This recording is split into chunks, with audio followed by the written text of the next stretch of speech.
শুভ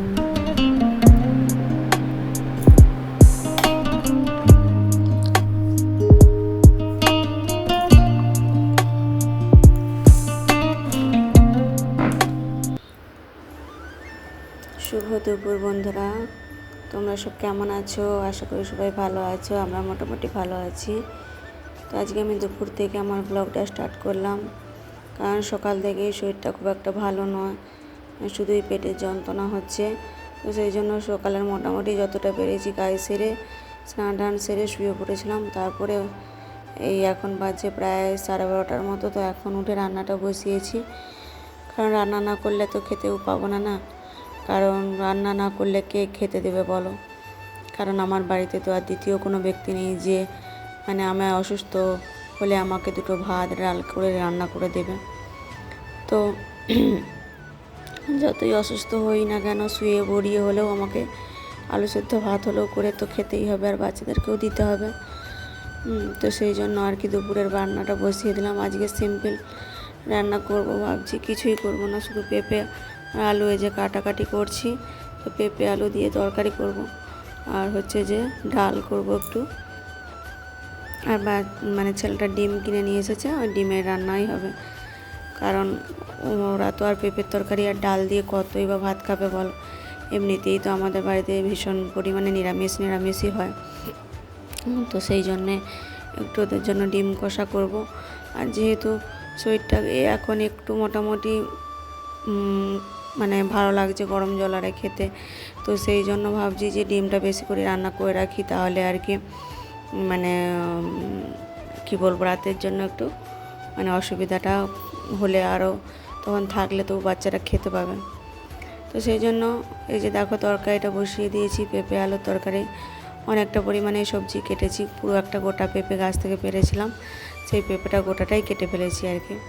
কেটে দুটো আলু দিয়ে মোটামুটি কি বলবো 5 ফোড়ন তেলের উপরে দিয়ে, শুকনো লঙ্কা ফোড়ন দিয়ে, আর পেঁপেটাকে তুলে দিয়ে তারপরে তাকে একটু নাড়াচাড়া করে তাতে আবার নুন, হলুদ, লঙ্কা, জিরের গুঁড়ো, একবারে একটুখানি চিনি, সমস্ত কিছু একবারেই দিয়ে দিয়েছি। কি বলবো, মানে যেইভাবে আমি প্রতিদিনে রান্না করি, তো আজকে যেহেতু শরীরটা সেই অনুযায়ী নেই ভালো, তো যেমন পারছি তেমনভাবে করে নিচ্ছি বন্ধুরা, যাতে মানে খেতে দুটো পেলেই হলো আর কি, পেটে এরকম অবস্থা।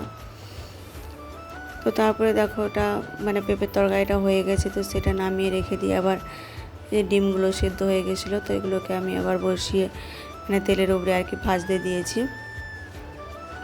তো তারপরে দেখো আসলে ডিমের একটুখানি ওই আদা রসুন দিয়ে একটু কষা করে রাখবো, তাহলে মেয়েটাও স্কুল থেকে এসে ভাত খেতে পারবে, আর ছেলেটাও তো বাড়িতে আছে, ও খেতে পারবে আর কি। তো সেই জন্য তো তারপরে দেখো আমি যে ডিমের কষা করছি, হয়েও গেল ডিম কষাটা। তো তারপরে দেখো এটা আমি নামিয়ে নিয়ে তারপরে এই যে কড়াইটা ধুয়ে আর ডালটাকে আমি আলাদা করে সেদ্ধ করে রেখেছিলাম আগে থেকে। তো এখন এবার ডালটাকে না আমি এবার সাঁতলে নেব। তো তারপরে দেখো ডাল আর সাঁতলানো হয়ে গেছে, সব কিছু আর ভিডিও করতে পারিনি। তো একদম খাওয়া দাওয়া সমস্ত কিছু কমপ্লিট করে তারপরে একটু শুয়ে পড়েছিলাম। তো তারপরে এই যে ঘুমোইনি, অসুবিধা হচ্ছে, ঘুম হচ্ছে না ঠিক। তো তারপরে দেখো এবার এখন বাজছে বেলা 4টে। মেয়ে টিউশন গেল, ছেলেও খেলতে গেল, আমাকে বলে গেল যে টিউশন যাচ্ছে মেয়ে বলে গেল, আর আমিও সে কথা শুনে উঠে পড়লাম যে যতটা পারি কাজ তো করতেই হবে। তো উঠে দেখো যে বাসনগুলো আস্তে আস্তে সব ধুয়ে নিচ্ছি। খুবই কষ্ট হচ্ছে বন্ধুরা, কিন্তু কি করব, মানে বাড়ির কাজ তো করতেই হবে না। তো তারপরে দেখো যে সমস্ত বাসনগুলো কেমন আমি ধুয়ে নিচ্ছি। তারপরে সমস্ত বাসনগুলো ধোয়া হয়ে গেছে। তারপরে ভাবছি যে গ্যাসটাও মুছে নিই, গ্যাসটাও তো নোংরা হয়ে পড়েছিল। সাধারণত আমি গ্যাস রান্না হওয়ার পরেই মুছে নিই, অন্তত বাসনটা থাকলেও গ্যাসটা থাকে না মুছতে বাকি।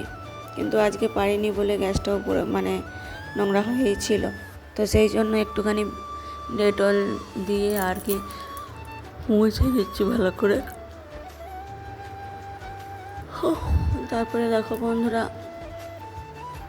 এখন দেখো আমার কেমন হাই উঠছে, ঘুম পাচ্ছে, কিন্তু ঘুমোতে পারছি না, কি হচ্ছে মানে কি বলবো। তো তারপরে দেখো বেসিনটা পরিষ্কার করে নিচ্ছি। বেসিনটা তো ওই তার মধ্যে একটু ডেটল আর একটু সার্ফ দিয়ে ভালো করে বেসিনটাকে পরিষ্কার করে নিলাম, কারণ আমি এবারে জল ভরবো, যেহেতু আজ ডিম রান্না হয়েছিল। তো সেই জন্য না বেসিনটাও একটু আস্তে আস্তে গন্ধ ছাড়ছিল, সেই জন্য ভাবলাম যে ডেটল দিয়ে যদি পরিষ্কার করে দিই তাহলে গন্ধটা ছাড়বে না। আর দেখবে যেদিন শরীরটা খারাপ লাগে বা কি, সেদিনই যেন চারিদিকের গন্ধ মানে ছাড়ে বেশি বেশি এরকম, আর গা বমি বমি করে, এরকম হয় একটা। তো তারপরে দেখো বন্ধুরা, আমি তারপরে এই যে জলগুলো মোটর চালিয়ে ভরে নিচ্ছি।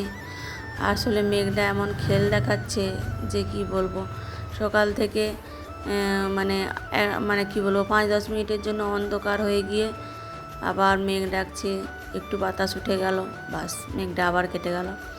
এই রকম হচ্ছে আর কি, যে বৃষ্টি তো হয়ইনি, মানে 3-4 দিন এরকমই ব্যাপারটা করছে।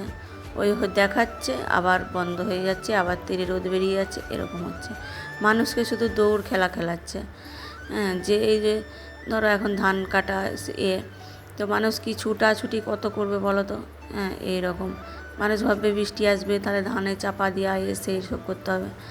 এই তো মানুষ তো দেখছি, আমাদেরও পুরোনো বাড়িতে ধান চাষারে আছে, সেখানে মা শ্বশুর শাশুড়ি তারাও নিশ্চয়ই ছুটাছুটি করছে। আমাদের এখানে যাদের আছে তারাও তো দেখছি সব মানে সাইকেল নিয়ে ধান বইছিল, তখন আবার মোটর সাইকেল নিয়ে ছুটাছুটি করে ধান বইছে। তাহলে কীরকম মেঘের খেলা বলো তো, মানুষকে কীরকম ছুটায়, হয় বৃষ্টি হবে আর না হলে না কিন্তু এই 5 মিনিটের জন্য মেঘ উঠে গিয়ে মানুষকে কীরকম ছুটা দৌড়া করাচ্ছে। তো যাই হোক, দেখো তারপরে আমি এই যে টেবিলারে সব মুছে টুছে নিয়ে তারপরে জল টল ভরে, তবে আবার এই যে বিকেলের কাজ যেমন ঝাড়ু মারা থাকে, তো সেগুলো ঝাড়ুটা চারিদিকটা মেরে নিচ্ছি ঘরে। তো মেয়েকে থাকলে মেয়েকে বললে ও যতটা পারে করে দেয়, কিন্তু ওকেও তো পড়তে যেতে হবে বন্ধুরা। তো পড়তে গেছে, ভাবছি যে স্কুল থেকে এসে মেয়েটা আজকে স্কুলে ভাত খায়নি, ঘরে এসে ভাত খেলো, এখন আবার ভাবছি যে ও সন্ধ্যায় এসে কিছু তো খাবেই বলবে টিউশন থেকে এসে। তো এই যে ঝাড়ুটারও মেরে দেখো একটু সন্ধ্যায় লেগে গেছে। তো তখন দেখো সারাদিন এই জামাকাপড়গুলো সকাল মানে 10টার পর থেকে প্রায় ভেজানো হয়েছিল, না পারলে কে করবে বলো। এরকম করে তারপরে বিকেলবেলা গিয়ে যেগুলোকে আবার যে জামাকাপড়গুলোকে কাচতে লাগলাম, ধুতে লাগলাম। তো ওই যে পাশের বাড়ির একটা দিদি বলে কি সন্ধ্যেবেলা কাচাকুচি করছো, আমি বলি কী করবো বলো, যখন পারবো তখন তো করতে হবে, আর যখন না পারবো তখন শুয়ে বসে কাটাবো। এখন রাত্রি হয়ে গেছে, শরীরটা ভালো নয়, প্রচণ্ড পেটে অসুবিধা হচ্ছে, যন্ত্রণা হচ্ছে। তো সেই জন্য কিছুই রান্না করিনি, মুড়ি খেয়েছি রাত্রে। আর আজকে বেশি কিছু কথা বলবো না, শরীরটা একদমই খারাপ। চলো ভিডিওটা আজকে আমি এখানে শেষ করে দিচ্ছি, কালকে আবার আসবো নতুন একটি ভিডিও নিয়ে। ততক্ষণ সবাই ভালো থেকে সুস্থ থাকবে, থাকবেন। আমার ভিডিও যদি ভালো লেগে থাকে তো অবশ্যই আমার চ্যানেলটাকে লাইক শেয়ার কমেন্ট সাবস্ক্রাইব করে পাশে দেখুন। Tata, good night.